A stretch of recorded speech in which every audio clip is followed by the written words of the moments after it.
Tagore school बावड़ी की online class में आप सभी का फिर से स्वागत है। सभी स्टूडेंट्स को गुड मॉर्निंग। हम जो ऑनलाइन जो क्लास है उसमें अम्ल व क्षार के सामान्य गुण धर्म के बारे में अध्ययन कर रहे हैं। इनमें हमने दो गुणधर्मों के बारे में अध्ययन कर लिया था कि अम्ल होते हैं वो नीले लिटमस पत्र को कैसा कर देते हैं, लाल कर देते हैं, और जो क्षार होते हैं वो लाल लिटमस पत्र को नीला कर देते हैं। ऐसे हमने पढ़ा कि अम्ल है या क्षार है यदि किसके साथ अभिक्रिया करता है, अम्ल या क्षार की यदि हम बात करें वो धातु के साथ अभिक्रिया करते हैं तो मुख्यतः किसका निर्माण करते हैं, लवण व हाइड्रोजन गैस का निर्माण करते हैं। हाइड्रोजन गैस जिसको हमने उसके बारे में थोड़ा सा पढ़ लिया था कि उसको जैसे साबुन के पानी में से प्रवाहित करते हैं तो उस स्थिति में बुलबुले बन जाते हैं। उसके पास जलती हुई मोमबत्ती लेकर जाते हैं तो बुलबुले क्या हो जाते हैं, ध्वनि के साथ नष्ट हो जाते हैं। इसी प्रकार से हमने वहां से एक क्वेश्चन भी पुटअप हुआ जैसे हम बात करें कि कभी भी जो खट्टी चीजें होती है, जैसे हम बात करें दही की यदि हम बात कर रहे हैं या नींबू पानी यदि हम बात कर रहे हैं, उसको कभी भी जैसे धातु के बर्तन में नहीं रखा जाता। जैसे मान लो तांबे का बर्तन हो उसमें यदि रख दिया जाए तो क्या हो जाएगा, वह जो हम बात करें दही है या नींबू पानी है वो पीने योग्य या खाने योग्य नहीं रहेगा।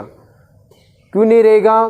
क्योंकि धातु होते हैं वो अम्ल के साथ अभिक्रिया करके लवण का निर्माण कर लेते हैं, विषाक्त लवण का निर्माण कर लेते हैं, और उसी लवण के कारण क्या हो जाता है कि जो स्वास्थ्य के लिए वो फिर क्या होते हैं, हानिकारक होते हैं। ठीक है, अब देखो जो अगला हम टॉपिक पढ़ेंगे वो पढ़ेंगे अम्ल की धातु ऑक्साइड के साथ अभिक्रिया। जो अगला जो टॉपिक रहेगा वो रहेगा अम्ल की धातु ऑक्साइड के साथ अभिक्रिया। हम देख रहे थे अम्ल धातु ऑक्साइडों के साथ अभिक्रिया। धातु ऑक्साइड होते हैं सारी प्रकृति के होते हैं, ठीक है ना। धातु ऑक्साइड होते हैं कौन सी प्रकृति के होते हैं, सारी प्रकृति के होते हैं। अम्ल धातु ऑक्साइड की प्रकृति होगी क्षारीय, तो वही क्या बनेगा, अम्ल क्षार क्रिया करके लवण व जल का निर्माण। एक बार इधर समझ लोगे, बाद में आगे लिखना है, ठीक है। जैसे हम बात करें किसी प्रकार का हम क्या ले सकते हैं, धातु ऑक्साइड ले सकते हैं। जैसे हम लिखेंगे जैसे धातु ऑक्साइड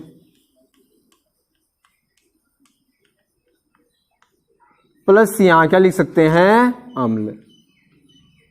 किसका निर्माण होगा, लवण प्लस जल। देखो कैसे, ये धातु जो ऑक्साइड होते हैं उनकी प्रकृति कैसी होती है, क्षारीय प्रकृति होती है। और हमने जो उदासीनीकरण अभिक्रिया के बारे में पढ़ लिया था जिसमें अम्ल और क्षार आपस में क्रिया करके लवण और जल का निर्माण करते हैं, तो ये हो गया अम्ल। ये धातु ऑक्साइड की प्रकृति कौन सी होगी, क्षारीय। क्या बन जाएगा, लवण और जल। फॉर एग्जाम्पल देखो जैसे हम बात कर रहे हैं कि कोई भी धातु ऑक्साइड ले लेते हैं, जैसे CuO copper oxide, CuO copper oxide plus अम्ल की यदि हम बात करें तो HCl जिसे बोलते हैं हाइड्रोक्लोरिक अम्ल। क्या कहा जाता है, हाइड्रोक्लोरिक अम्ल। ये आपस में क्रिया करेंगे और किसका निर्माण हो जाएगा, CuCl2 प्लस H2। कैसे होगा, देखो ये प्लस, ये माइनस, ये प्लस और ये माइनस, ठीक है ना। तो देखो उसमें देखो जैसे हम बात कर रहे हैं इस प्रकार की स्थिति उत्पन्न हो जाएगी। अब देखो जैसे हम बात करें इसको संतुलित करेंगे, जैसे क्लोरीन उधर 2 है इधर 1 है तो यहाँ किससे गुणा कर देंगे, 2 से। तो इस प्रकार की जो स्थिति है वो उत्पन्न हो जाएगी। तो ये 2 हाइड्रोजन और ये ऑक्सीजन किसका निर्माण कर लेगा, जल का निर्माण कर लेगा।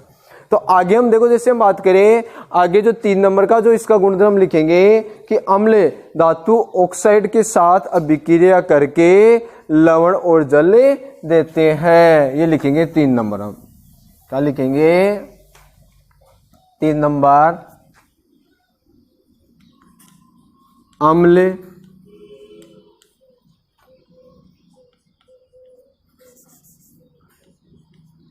धातु ऑक्साइड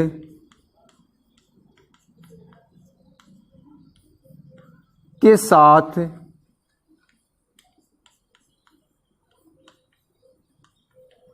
क्रिया करके क्या देते हैं, लवण व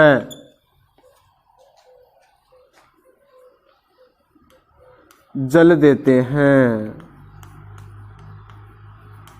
अब देखो जैसे हम बात करें इधर हम क्या लिखेंगे, धातु ऑक्साइड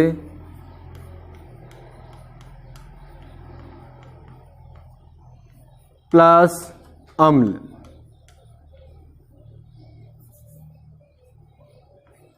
किसका निर्माण होगा? लवण प्लस जल। ठीक है ना। धातु ऑक्साइड की बात करें जैसे CuO, ये क्या हो गया? धातु ऑक्साइड, कॉपर ऑक्साइड, प्लस अम्ल है हाइड्रोक्लोरिक अम्ल, किसका निर्माण होगा? CuCl2 copper chloride plus H2O, जल का क्या हो जाएगा? निर्माण हो जाएगा। ठीक है। अब देखो जैसे हम बात करें अभिक्रिया को संतुलित करना है, और मैं आपको एक चीज बता देता हूं कि कोई भी जो रासायनिक समीकरण है या रासायनिक अभिक्रिया है उसको संतुलित करना आवश्यक है, क्योंकि द्रव्यमान संरक्षण के नियम के अनुसार अभिकारकों व उत्पादों का कुल द्रव्यमान क्या होता है? समान होता है। ये अभिकारक इधर वाले, इधर उत्पाद, इनका द्रव्यमान समान रहता है। इसको संतुलित करने के लिए हिट एंड ट्रायल विधि काम में ली जाती है। आगे जो चैप्टर में हम पढ़ेंगे कौन सी विधि काम में ली जाती है? हिट एंड ट्रायल विधि। संतुलित करेंगे, देखो यहाँ कॉपर एक है, इधर भी एक है, इधर ऑक्सीजन एक है, उधर भी एक है, इधर हाइड्रोजन एक है, लेकिन उधर कितने हैं? 2। तो किससे गुणा कर देंगे? 2 से। तो यहाँ हाइड्रोजन 2 होते भी क्लोरीन कितने हो गए? 2, और यहाँ भी कितने हो गए? 2 हो गए। अब हम नीचे लिख सकते हैं कि धातु ऑक्साइड मुख्यतः कौन सी प्रकृति के होते हैं? क्षारीय प्रकृति के। कौन सी प्रकृति के होते हैं? क्षारीय प्रकृति के होते हैं। तो हम यहां पर लिखेंगे धातु ऑक्साइड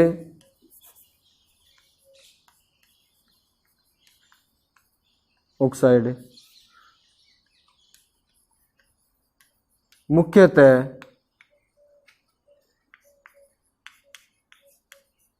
क्षारीय प्रकृति के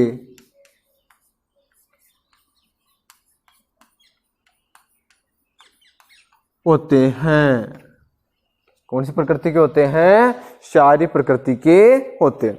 अब देखो जैसे हम बात करें, इसी प्रकार से हम लिख सकते हैं कि अधातु ऑक्साइड यदि किसके साथ अभिक्रिया करते हैं? क्षार के साथ अभिक्रिया करते हैं, तो लवण व जल का निर्माण करते हैं, क्योंकि अधातु ऑक्साइड कौन सी प्रकृति के होते हैं? अम्लीय प्रकृति के होते हैं। वही चीज दोबारा, ऐसे अधातु ऑक्साइड, ऐसे अधातु, ऐसे अम्लीय प्रकृति। तो अधातु ऑक्साइड कौन सी प्रकृति के होते हैं? अम्लीय प्रकृति के होते हैं। तो लाइन चेंज करके हम लिख देंगे इसके बाद में कि अधातु ऑक्साइड मतलब अधातु ऑक्साइड किसके साथ? क्षार के साथ अभिक्रिया करके, या क्षार अधातु के साथ अभिक्रिया करके लवण और जल का निर्माण करते हैं। तो हम लिखेंगे इसके बाद में,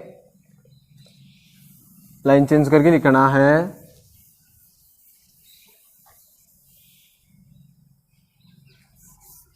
क्षार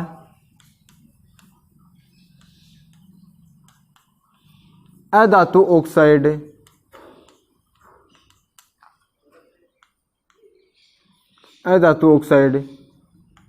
के साथ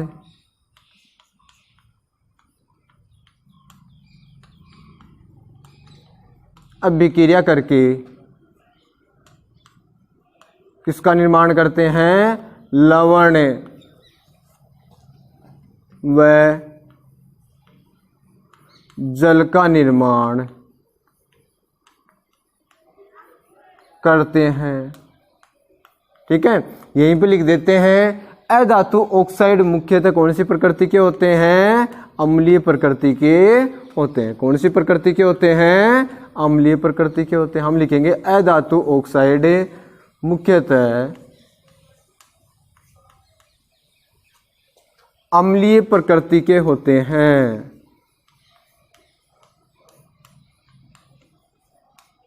अम्लीय प्रकृति के होते हैं, या अम्लीय प्रवृत्ति के होते हैं। कौन सा गुणधर्म पाया जाता है? उसमें अम्लीय गुणधर्म पाया जाता है। ठीक है ना। अब देखो जिससे हम बात करें वही हम नीचे रिएक्शन लिख देंगे। सबसे पहले यदि हम लिखना चाहेंगे अधातु ऑक्साइड, इधर लिख देंगे अधातु ऑक्साइड किसके साथ अभिक्रिया कर रहा है? क्षार। ठीक है, किसका निर्माण होगा? लवण। प्लस जल। ठीक है, इधर देखो अधातु ऑक्साइड की बात करें तो CO2 carbon dioxide gas plus CaOH का होल ट्वाइस कैल्शियम हाइड्रोक्साइड, ऐसे बोलते हैं बुझा हुआ चूना, किसका निर्माण हो जाएगा CaCO3 जिसे बोलते हैं कैल्शियम कार्बोनेट, या फिर इसे क्या बोल सकते हैं संगमरमर भी कहा जा सकता है, प्लस H2O। इस प्रकार की स्थिति उत्पन्न हो जाती है।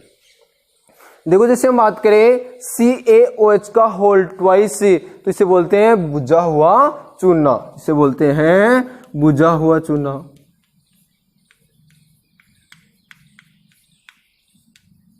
ठीक है, calcium carbonate CaCO3 calcium carbonate, calcium carbonate, या इसे बोल सकते हैं संगमरमर। ठीक है, अब देखो जैसे हम बात करें, थोड़ा सा मैं आपको हटकर बता देता हूं कि यदि परीक्षा में ऐसे आ जाए कि बुझे हुए चूने में से यदि कार्बन डाइऑक्साइड गैस प्रवाहित की जाए, ठीक है ना, ये कहने का मतलब बुझा हुआ जो चूना होता है वो, जैसे मान लो कि कार्बन डाइऑक्साइड के साथ बिगड़ा कर लेता है, किसका निर्माण कर लेता है, कैल्शियम कार्बोनेट का निर्माण कर लेता है। या छोटी सी हम बात करें कि जैसे हम घरों में सफेदी करवाते हैं तो सफेदी करवाने के 2-3 दिन पश्चात सफेदी में क्या आती है, बहुत ही अच्छी चमक आ जाती है। ज्यादा चमक बाद में आती है, तुरंत ज्यादा चमक नहीं आती है। सभी जानते हैं ये चीज क्यों नहीं आती है। देखो जैसे हम बात करें और क्यों आती है, जैसे क्या करते हैं कि जैसे उसमें क्या लेते हैं, चूना काम में लेते हैं सफेदी में, चूने को जैसे पानी में डालते हैं तो बुझा हुआ चूना बन जाता है, अब उसको सफेदी करने में काम में लेते हैं। तो जैसे सफेदी कर देते हैं उसके पश्चात ये बुझा हुआ जो चूना होता है वायुमंडलीय कार्बन डाइऑक्साइड गैस CO2 उसके साथ क्या कर लेता है, क्रिया कर लेता है, और कैल्शियम कार्बोनेट की क्या कर लेता है, सफेद परत का निर्माण कर लेता है, या संगमरमर जिसे बोल सकते हैं उसकी सफेद परत का निर्माण कर लेता है। इसलिए सफेदी करने के पश्चात, सफेदी करने के पश्चात 2-3 दिन के पश्चात सफेदी में क्या दिखाई देने लग जाती है, चमक दिखाई देने लग जाती है। किस कारण है, क्योंकि जो बुझा हुआ चूना है वो वायुमंडलीय कार्बन डाइऑक्साइड गैस के साथ क्रिया करके कैल्शियम कार्बोनेट या संगमरमर की परत का निर्माण कर लेता है। इस कारण क्या होती है, चमक दिखाई देती है। ठीक है ना, बाकी पढ़ेंगे हम अगली क्लास में। तो ये हो गया कि अधातु ऑक्साइड अम्लीय प्रकृति के होते हैं और धातु ऑक्साइड कौन सी प्रकृति के होते हैं, सारी। तो ये अम्ल और सार यानी अधातु ऑक्साइड और सार की जाकर के किसका निर्माण करते हैं, लवण व जल का निर्माण करते हैं। बाकी अगली क्लास में।